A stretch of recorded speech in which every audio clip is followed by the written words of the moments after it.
Assalamualaikum warahmatullahi wabarakatuh. Selamat pagi anak-anak. Bagaimana kabar kalian hari ini? Tentunya semuanya sehat bukan?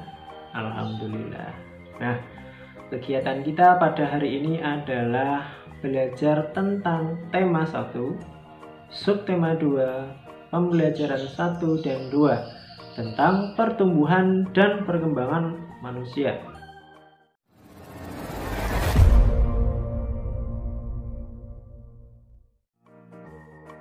Nah, sebelum kita memulai pembelajaran, marilah kita berdoa terlebih dahulu dengan membaca basmalah. Bismillahirrahmanirrahim. Nah, tujuan pembelajaran kita pada pertemuan kali ini adalah kita dapat melakukan wawancara dengan menggunakan kata-kata yang tepat. Kita dapat memperagakan gerakan kuat dan lemah dalam tari. Kita dapat menjumlahkan bilangan ribuan dengan menyimpan, ya. Kita dapat memahami bahwa menghargai keberagaman sebagai pengamalan sila kedua Pancasila. Nah, anak-anak, sebelumnya apa sih yang kamu ketahui tentang pertumbuhan dan perkembangan? Ada yang sudah tahu? Ya, pertumbuhan adalah perubahan ukuran secara keseluruhan fisik, seperti berat badan dan tinggi badan. Sedangkan perkembangan adalah perubahan kemampuan fungsi organ, ya, melalui proses belajar. Nah, pertumbuhan manusia terjadi sejak kandungan, ya, contohnya seperti pada gambar tersebut, ya, ketika kita masih bayi, terus kita beranjak remaja, beranjak dewasa, pasti mengalami pertumbuhan. Ini terlihat adalah pertumbuhan dari segi fisik, yaitu tinggi badan. Setelah lahir, pertumbuhan manusia bertambah besar dari bayi hingga dewasa. Pertumbuhan manusia akan berhenti setelah dewasa, namun perkembangan emosi dan pikiran akan terus berkembang. Bertambah berat dan tinggi badan merupakan salah satu contoh pertumbuhan. Kekuatan tangan manusia juga mengalami perkembangan. Kekuatan tangan dapat dilatih melalui kegiatan olahraga dan menari. Nah, setelah kalian mengetahui apa itu pertumbuhan dan perkembangan, mari kita mempelajari tentang wawancara. Apa yang kalian tahu tentang wawancara? Nah, wawancara adalah kegiatan tanya jawab antara satu orang dengan orang lain, ya. Sebelum melakukan wawancara, kita buat terlebih dahulu pertanyaan-pertanyaannya. Nah, membuat pertanyaan dengan menggunakan 5W1H. Apa itu pertanyaan yang mengandung atau menggunakan 5W1H? Nah, pertanyaan yang terdapat apa, kapan, kenapa, siapa, di mana, dan bagaimana. Nah, nanti tugas kalian di rumah adalah melakukan wawancara dengan ayah atau ibu kalian di rumah, ya, sesuai dengan yang ada di buku Bu Pena. Nah, nanti kalian lihat di Bu Pena halaman 30. Nah, setelah itu kita mempelajari gerakan tari. Nah, gerakan tari ini dibedakan menjadi dua macam, yaitu gerakan kuat dan gerakan lemah. Gerakan kuat adalah gerakan yang dilakukan dengan tenaga yang kuat. Sedangkan gerakan lemah merupakan gerakan yang dibawakan dengan pelan dan lemah lembut. Nah, contohnya seperti ini, ya. Contoh gerak kepala, ada gerakan menoleh, gerakan mengangguk, dan gerakan menggeleng. Sedangkan contoh gerakan tangan, ada gerakan melambai, gerakan merentang, dan gerakan mengangkat. Nah, ada juga contoh gerak kaki, seperti gerakan mengangkat, gerak meloncat, dan gerak melangkah. Nah, setelah itu kita mempelajari penjumlahan bilangan ribuan dengan teknik menyimpan. Nah, ya, kita akan mempelajari penjumlahan bilangan ribuan dengan teknik menyimpan. Di sini Pak Guru sudah mempunyai sebuah contoh. 2156 ditambah 1227. Nah, langsung saja dengan cara penjumlahan bersusun. Kita buat menjadi pecahan atau penjumlahan bersusun seperti ini. 2156 ditambah 1227. Caranya adalah dengan menjumlahkan setiap nilai bilangannya. Misalkan satuan ditambah dengan satuan, puluhan ditambah dengan puluhan, ratusan ditambah dengan ratusan, dan ribuan ditambah dengan ribuan. Nah, di soal ini, di contoh ini, satuannya adalah 6 dan 7. Langsung saja kita jumlahkan. 6 ditambah 7 sama dengan 13.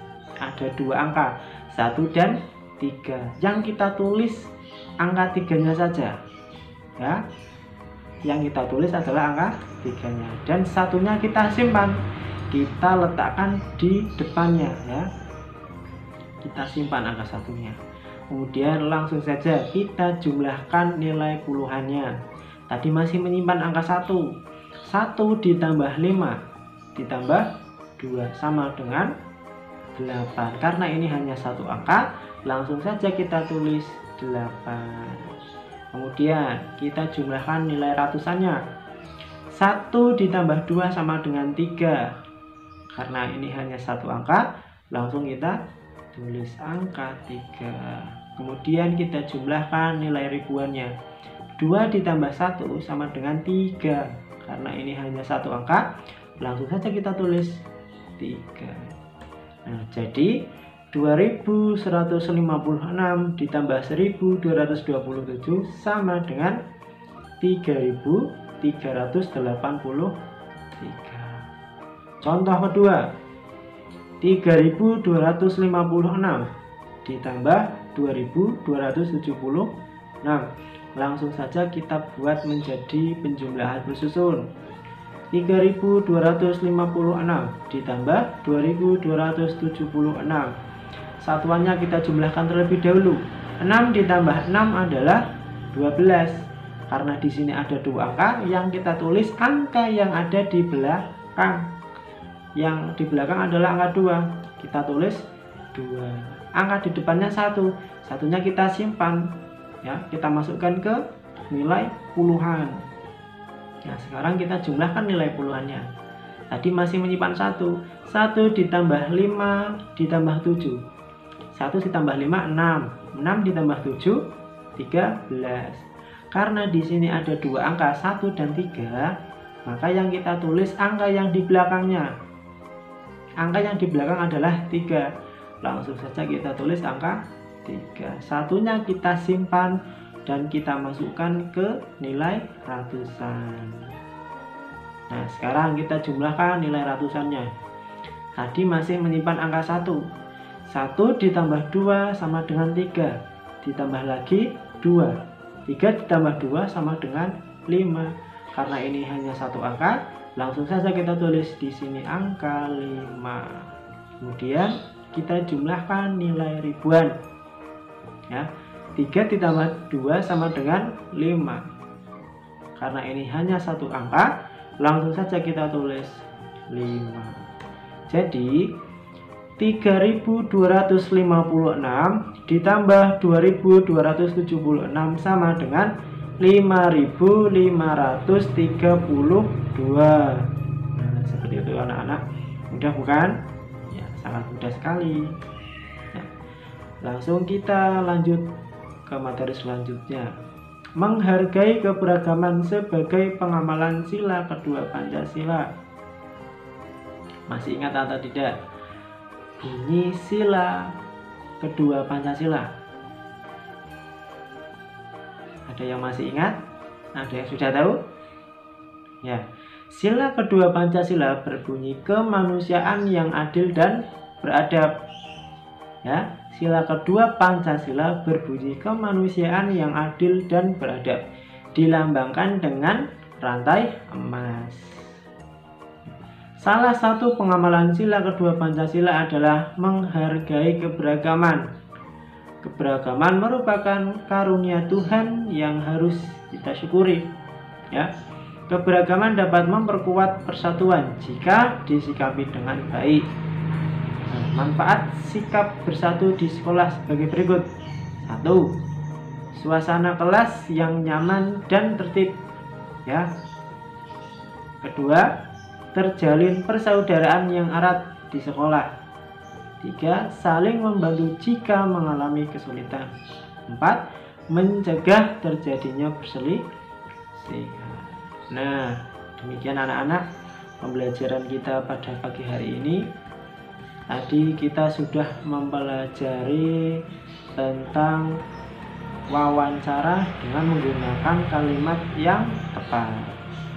Terus kita dapat memperagakan gerakan kuat dan lemah dalam tari. Terus kita dapat menjumlahkan bilangan ribuan dengan menyimpan. Dan yang terakhir tadi kita sudah mempelajari pengamalan sila kedua Pancasila. Demikian anak-anak pembelajaran kita pada hari ini, semoga bermanfaat, semoga semuanya sehat selalu. Dapat cukupkan. Wassalamualaikum warahmatullahi wabarakatuh.